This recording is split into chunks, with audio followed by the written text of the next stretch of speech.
ناوي تشتري موبايل جديد او عندك موبايل وعايز تحافظ على بطاريته؟ لازم تعرف الموضوع ده. اولا، انواع البطاريات في الموبايلات. غالبا كل الموبايلات الحديثة بتستخدم نفس النوع، الليثيوم ايون او الليثيوم بوليمر. بطاريات الليثيوم بوليمر بتبقى اخف وانحف شوية، بس المبدأ واحد.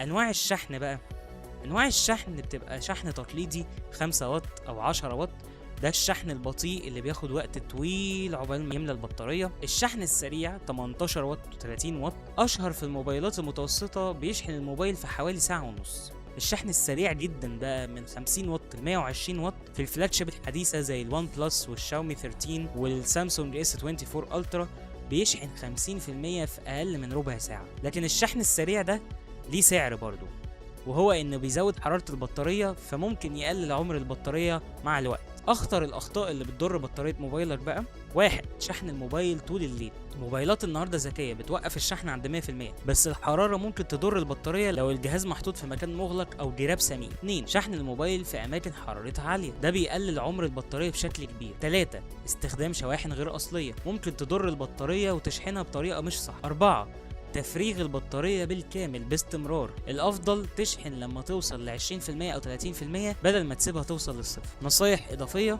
استخدم شاحن أصلي، اشحن في مكان بارد، ما تسيبش البطارية توصل للصفر كتير، وشيل الجراب أثناء الشحن لو الموبايل سخن. لو مش بتستخدم الموبايل فترة طويلة، خلي البطارية تشحن لغاية 50% بس. الخلاصة: الشحن السريع مفيد جدا، لكن خليك واعي عشان تحافظ على عمر بطاريتك. الاهتمام بالتفاصيل دي هيخلي موبايلك يشتغل معاك أطول من غير مشاكل.